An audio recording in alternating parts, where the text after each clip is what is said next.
আসসালামু আলাইকুম ওরহমতুল্লাহ। আজ আমরা প্রিয় নবী হজরত মুহাম্মদ সাল্লাল্লাহু আলাইহি ওয়াসাল্লামের ৮০টি গুরুত্বপূর্ণ সহিহ হাদিস জানব, যা আমাদের ঈমানকে মজবুত করতে সাহায্য করবে ইনশাআল্লাহ। হাদিসগুলো হলো: নম্বর ১, তোমরা অনুমান বা সন্দেহ পোষণ হতে সাবধান থাকো, কেননা অনুমান সবচেয়ে বড় মিথ্যা।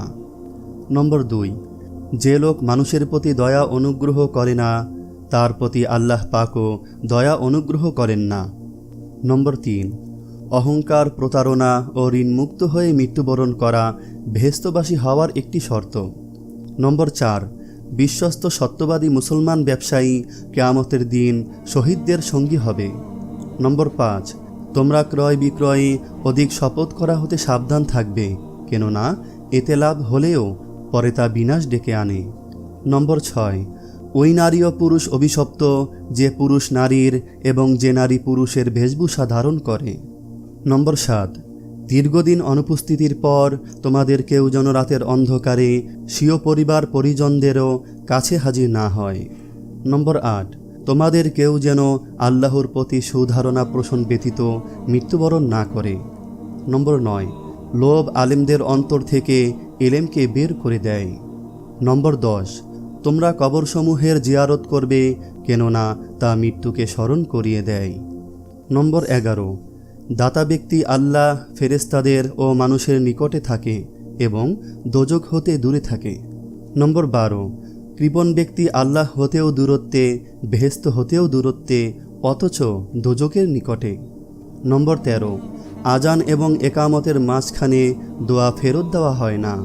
নম্বর ১৪, প্রত্যেক জিনিসেরই একটা মাজন রয়েছে, আর অন্তরের মাজন হলো আল্লাহর জিকির। নম্বর ১৫, আনন্দ তার জন্য যার আমলনামায় ইস্তিগফার বেশি বেশি পাওয়া যায়। নম্বর ১৬, প্রতারক, কৃপণ এবং যে ব্যক্তি দান করে খোটা দেয় সে বেহেশতে প্রবেশ করবে না। নম্বর ১৭, প্রত্যেক ভালো কাজই এক একটি দান। নম্বর ১৮, আল্লাহর নিকট দুনিয়ার স্থানসমূহের মধ্যে সবচেয়ে প্রিয় হল মসজিদ সমূহ এবং সবচেয়ে ঘৃণ্য হল বাজার সমূহ। নম্বর ১৯, অবস্থাপন্ন ব্যক্তির জন্য ও শক্তিমান পূর্ণাঙ্গ ব্যক্তির জন্য জাকাত লওয়া হালাল নয়। নম্বর ২০, প্রত্যেক জিনিসেরই জাকাত রয়েছে, আর শরীরের জাকাত হল রোজা। নম্বর ২১, সকল কাজের শ্রেষ্ঠ কাজ আল্লাহর হস্তে ভালোবাসা আর আল্লাহর হস্তেই শত্রুতা করা। নম্বর ২২, রাসূলুল্লাহ সাল্লাল্লাহু আলাইহি ওয়াসাল্লাম নিষেধ করেছেন কবরে চুন বা সাদা রং দিয়ে রং করতে, কবরের উপর ঘর তুলতে এবং তার উপর বসতে। নম্বর ২৩, মজলুমের বদদোয়া থেকে বেঁচে থাকো, কেননা মজলুমের বদদোয়া ও আল্লাহর মাঝে কোনো আড়াল নেই। নম্বর ২৪, প্রত্যেক আদম সন্তানই অপরাধী, তার মধ্যে উত্তম তারাই যারা তওবা করে। নম্বর ২৫, আল্লাহ, আমি তোমার কাছে প্রার্থনা করি উপকারী জ্ঞান, কবুল হওয়ার মতো আমল ও হালাল রিজিক। নম্বর ২৬, সংরক্ষিত উত্তম সম্পদ হল নেককার স্ত্রী। নম্বর ২৭, ৩টি দোয়া কবুল হয় তাতে কোনো সন্দেহ নেই: পিতার দোয়া, মুসাফিরের দোয়া ও মজলুমের দোয়া। নম্বর ২৮, মানুষের মধ্যে সবচেয়ে জঘন্যতম চোর সে যে তার নামাজের অংশ চুরি করে, নামাজের রুকু সেজদা পূর্ণ করে না। নম্বর ২৯, বান্দা যতক্ষণ নামাজে থাকে ততক্ষণ নেকি তার মাথার উপর ঝরতে থাকে। নম্বর ৩০, সব থেকে উত্তম কাজ হল নামাজ তার সময় মতো পড়া। নম্বর ৩১, যে ব্যক্তি নামাজের কথা ভুলে যায় সে তা পড়বে যখনই তা স্মরণ হবে, এতে সে নামাজ কাজা করার গুনাহ থেকে মুক্তি পাবে। নম্বর ৩২, আল্লাহর নিকট অধিক প্রিয় কাজ হল ঠিক সময় নামাজ পড়া, পিতামাতার সাথে সদ্ব্যবহার করা এবং আল্লাহর রাস্তায় জিহাদ করা। নম্বর ৩৩, যার আমল তাকে পিছিয়ে দেয় তার বংশ তাকে এগিয়ে দিতে পারে না। নম্বর ৩৪, কিয়ামতে আল্লাহর নিকট মর্যাদার দিক থেকে নিকৃষ্ট ব্যক্তি হবে সে যে নিজের ইলম দ্বারা উপকৃত হতে পারেনি। নম্বর ৩৫, কৃপণতা ও দুর্ব্যবহার এ দুটি স্বভাব কোনো মুমিনের মধ্যে একত্রিত হতে পারে না। নম্বর ৩৬, যখন তোমার সৎ কাজ তোমাকে আনন্দ দিবে এবং অসৎ কাজ তোমাকে পীড়া দিবে, তখন তুমিই প্রকৃত মুমিন। নম্বর 37, যে ব্যক্তি কোরআনের হারামকে হালাল মনে করেছে সে কোরআনের প্রতি বিশ্বাস স্থাপন করেনি। নম্বর 38, তোমাদের মধ্যে সেই ব্যক্তি শ্রেষ্ঠ যে কোরআন শিক্ষা করে ও শিক্ষা দেয়। নম্বর 39, আমার উম্মতের শ্রেষ্ঠ ব্যক্তি তারাই যারা কোরআনের বাহক হবে এবং রাত্রি জাগরণকারী। নম্বর 40, এই কিতাব অর্থাৎ কোরআন দ্বারা আল্লাহ তাআলা এক জাতিকে উন্নত এবং অপর জাতিকে অবনত করেন। নম্বর 41, মূর্খ সে যার অন্তরে আল্লাহর কালামের কালো দাগ পর্যন্ত নেই, সে যেন একটি খুঁটিবিহীন উজাড় ঘর। নম্বর 42, মুমিনের লক্ষণ 3টি: সত্য বলা, আমানত রক্ষা করা এবং ওয়াদা রক্ষা করা। নম্বর 43, পরিষ্কার পরিচ্ছন্নতা ঈমানের অর্ধাংশ। নম্বর 44, দুনিয়াতে সবসময় যে ব্যক্তি পেট ভরে খায় সে আখিরাতের জীবনে ভুকা থাকবে। নম্বর 45, ঘুষদাতা এবং গ্রহীতা উভয়ের উপর আল্লাহর অভিশাপ। নম্বর 46, যে ব্যক্তি কোনো ওয়ারিশকে তার ওয়ারিশি অধিকার থেকে বঞ্চিত করে, কিয়ামতের দিন আল্লাহ তাআলা তাকে বেহেশতের অধিকারী থেকে বঞ্চিত করবেন। নম্বর 47, যে ব্যক্তি বিশ্বাস করে তোমার কাছে আমানত রেখেছে তুমি তার আমানত ফিরিয়ে দাও, আর যে তোমার খেয়ানত করেছে তুমি তার খেয়ানত করো না। নম্বর 48, যে ব্যক্তি আল্লাহর পথে শহীদ হয় তার সকল গুনাহ মাফ করে দেওয়া হবে, তবে দিনার ব্যাপারটা মাফ করা হবে না। নম্বর 49, প্রত্যেকটা ধার বা কর্জ দেওয়াই সদকা। নম্বর 50, সর্বোত্তম রোজগার হল আল্লাহর পছন্দনীয় তরিকায় ব্যবসা করা এবং গায়ে খেটে উপার্জন করা।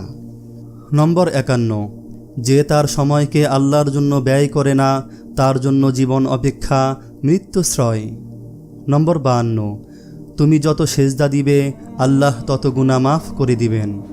নম্বর 53, সূরা ফাতিহা প্রায় 1000 রোগের ঔষধ। নম্বর 54, হাতের তালুতে জ্বলন্ত আগুনের কয়লা রাখলে যেমন কষ্ট হবে তার চেয়ে বেশি কষ্ট হবে শেষ জামানায় ঈমান রাখতে। নম্বর 55, রোজাদারদের জন্য প্রতিদিন জান্নাত সুসজ্জিত করা হয়। নম্বর 56, যে ব্যক্তি রোজা রাখা অবস্থায় মারা যাবে আল্লাহ তাকে কিয়ামত পর্যন্ত সকল রোজার সওয়াব দান করবেন। নম্বর 57, যে ব্যক্তি ফজরের নামাজ আদায় করল সে আল্লাহর হেফাজতে চলে গেল। নম্বর 58, রোজা ও কোরআন কিয়ামতের দিন মানুষের জন্য সুপারিশ করবে। নম্বর 59, রোজাদারদের জন্য সবচেয়ে বড় খুশির সংবাদ হলো হাসরের মাঠে আল্লাহ সবার আগে রোজাদারদের সাথে সাক্ষাৎ করবেন। নম্বর 60, যখন কোনো বান্দা আল্লাহর দিকে দুটি হাত উঠায় তখন তিনি তা ব্যর্থ বা শূন্যভাবে ফিরিয়ে দেন না। নম্বর 61, একটি খেজুরের অর্ধেক হলেও দান করে জাহান্নামের শাস্তি হতে নিজেকে হেফাজত করো। নম্বর 62, যদি ভালো হতে চাও তবে সর্বপ্রথম মিথ্যা বলা ছেড়ে দাও। নম্বর 63, তুমি যখন রাস্তা দিয়ে যাও তখন আল্লাহর নামে জিকির করো, কারণ হাসরের দিন ওই রাস্তা তোমার নামে সাক্ষী দিবে। নম্বর 64, তোমরা সব সময় অজু করো, কারণ কিয়ামতের দিন যারা অজুকারী তাদের হাত পা উজ্জ্বল থাকবে। নম্বর 65, যার দুঃখ বেশি তার প্রতি আল্লাহর রহমতও বেশি। নম্বর 66, যখনই নামাজে দাঁড়াবে জীবনের শেষ নামাজ মনে করবে। নম্বর 67, যে মহিলা গর্ভ অবস্থায় 1 খতম কোরআন পাঠ করবে তার গর্ভের ওই সন্তান একজন নেককার বান্দা হিসেবে দুনিয়াতে আগমন করবে। নম্বর 68, জান্নাতের সবচেয়ে নিকটবর্তী আমল হলো সময় মতো সালাত আদায় করা। নম্বর 69, যে ধোঁকা দেয় সে আমার উম্মতের অন্তর্ভুক্ত নয়। নম্বর 70, তুমি জানো তুমি সঠিক তবুও তর্ক করো না। নম্বর 71, তোমরা বিপদে পড়ে মৃত্যু কামনা করবে না, বরং বলবে, হে আল্লাহ, যে পর্যন্ত জীবন থাকা আমার জন্য কল্যাণকর আমাকে ততক্ষণ জীবিত রাখুন, এবং যখন মৃত্যু আমার জন্য কল্যাণকর তখন আমাকে মৃত্যু দিন। নম্বর 72, মায়ের একটি কষ্টের নিঃশ্বাস 7টি দোজকের চেয়েও ভয়ঙ্কর, আর একটি সুখের হাসি 8টি বেহেশতের সমান। নম্বর 73, যে অন্যের মা বাবাকে গালি দিল সে যেন নিজের মা বাবাকেই গালি দিল। নম্বর 74, আমি যা জানি তোমরা যদি তা জানতে তবে নিশ্চয়ই খুব কম হাসতে এবং খুব বেশি কাঁদতে। নম্বর ৭৫। মানুষ যদি মৃত ব্যক্তির আর্তনাদ দেখতে এবং শুনতে পেত তাহলে মানুষ মৃত ব্যক্তির জন্য কান্না না করে নিজের জন্য কাঁদত। নম্বর ৭৬। সূরা ফাতিহা তোমরা ধীরে ধীরে পাঠ করো, কারণ মহান আল্লাহ নিজে তার জবাব দেন। নম্বর ৭৭। কিয়ামতের দিন যে জিনিসটি মুমিনের পাল্লায় ভারী হবে সেটি হচ্ছে সুন্দর চরিত্র। নম্বর ৭৮। কবরের ভিতরের প্রথম চাপ পৃথিবীর সকল কষ্টকে হার মানিয়ে দিবে। নম্বর ৭৯। যে ব্যক্তির অন্তরে এক সরিষা দানা পরিমাণ অহংকার থাকবে সে জান্নাতে প্রবেশ করতে পারবে না। নম্বর ৮০। কিয়ামতের দিন ওই ব্যক্তির জন্য সুপারিশ করা হবে যে প্রচুর শীত উপেক্ষা করেও ফজরের নামাজ আদায় করল। আল্লাহ তাআলা আমাদের সবাইকে ভিডিওতে বর্ণিত হাদিসগুলোর উপর আমল করার তৌফিক দান করুন। আমিন।